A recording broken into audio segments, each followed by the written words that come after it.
back to my channel. I know I've been missing MIA for the last few months, and it's because I have been going through a really big life transition. You know, your girl just graduated from nursing school, and I'm now working as a pediatric trauma nurse in DC.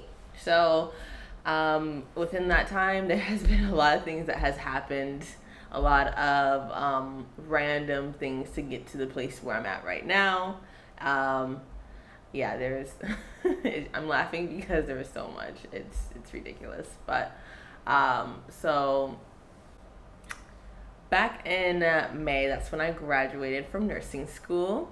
And I took vacation. I took vacation for about like 3 months. Actually, I took a really long vacation, and I stayed in California, where I'm from originally. And so I stayed out there for quite some time. And within that time, I was kind of studying for my NCLEX, kind of not studying for my NCLEX, and like.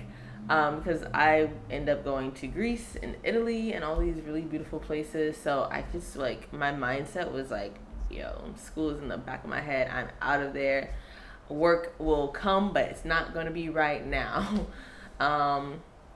So I applied to a few jobs, just going back. I applied to a few jobs before I even graduated. And I was hired right on the spot with those jobs.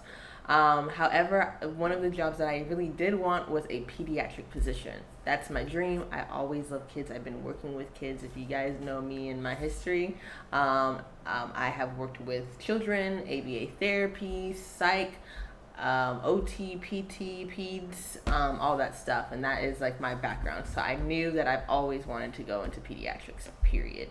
So that's what I applied for. I applied for a pediatric position. However, all the jobs that I heard from first was not pediatric related. It was actually adult care, which was fine. It's my first job, cool, whatever. I felt comfortable with those positions because a lot of those positions were at Johns Hopkins Hospital, which I've graduated from Johns Hopkins Nursing School. So it's right in the area that I'm used to. It's like right across the street from my nursing school. So I was comfortable. I was like, fine, whatever. Like, I got a job. My friends are working there. It's in Baltimore. I already have my apartment set up there. Fine. I'll just set up shop and work there for a year. So that's what was in my mindset. However, it kind of switched a little bit because I was offered an interview at a children's hospital in Washington D.C. in June, I believe. And so I went to the interview, and it went really, really well, and everyone was super sweet. The charge nurse was very sweet. I was able to interview other nurses on the unit as well via Zoom, because it's COVID, so I wasn't allowed to actually go into the hospital. And they hired me. They hired me like right after the interview, so that was super exciting.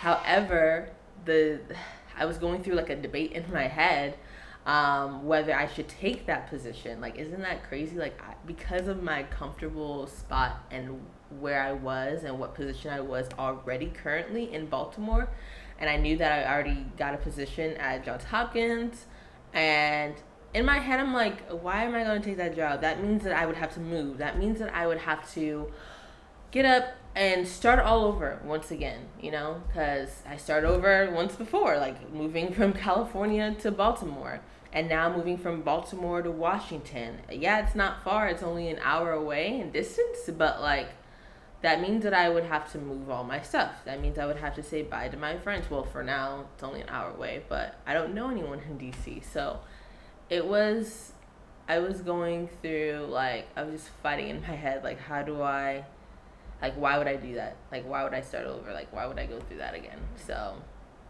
and now that I'm looking back at it, I'm glad that I made the decision to move, because I'm happy at the place that I'm at right now. Even though I had to get out of my comfortable state of being, and move into something that was unknown and something that I was unaware of or had no idea how it was going to play out and who's going to be my friends and blah blah blah. It can go on, like your mind can go on a tangent of like what ifs, And I'm glad that I just got up and just went for it, like got up and dipped. So I'm in DC right now. So this is awesome. Like, this is my new apartment. Voila. Woo! It's super nice.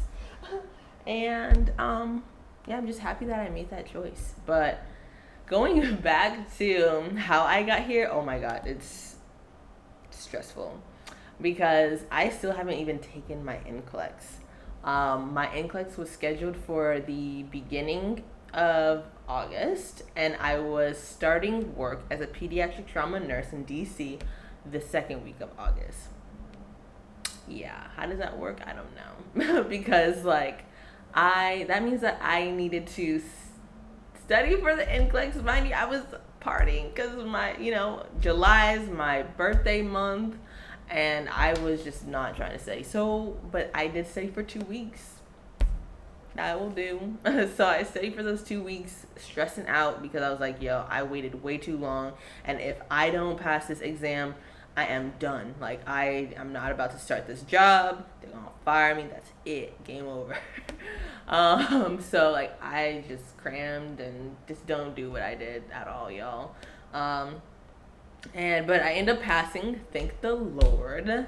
I ended up passing, and that meant that I was starting to go to. I was able to go to orientation.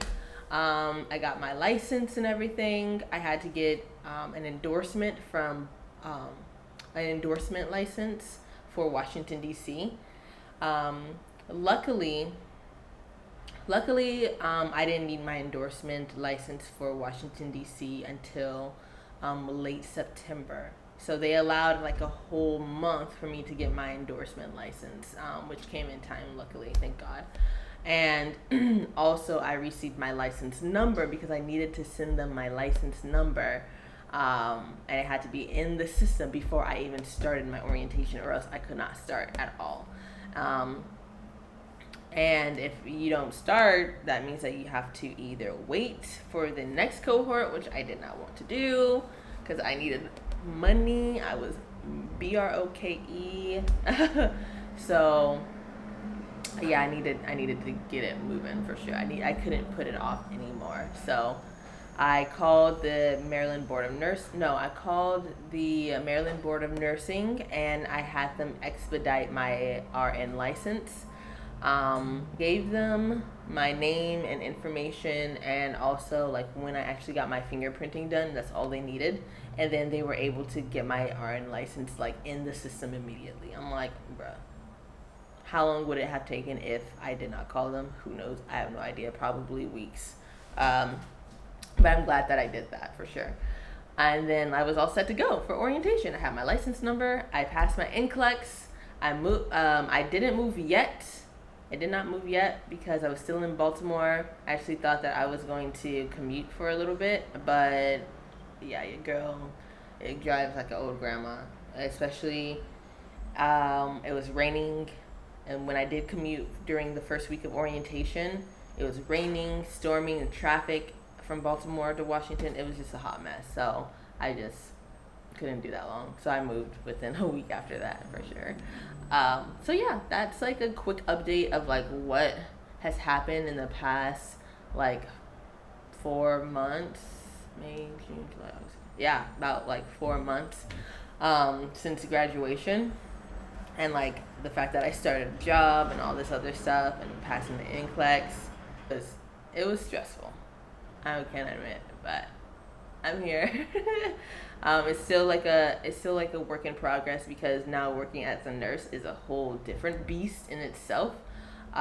Because I'm licensed, so everything is literally on me. Like, I'm responsible for way much. Yes, I'm still learning. Yes, I still have a preceptor for 2-3 months. However, I need to learn as much as I possibly can because this is a trauma unit and it is hardcore, and I have really sick patients and I have COVID patients. So yeah, it's on. But I can discuss how I passed the NCLEX within 2 weeks. And I can also, also a video will come out about like just preparing to be a new grad nurse in itself. But so far so good. I will see you guys in the next video. Have a great one, guys.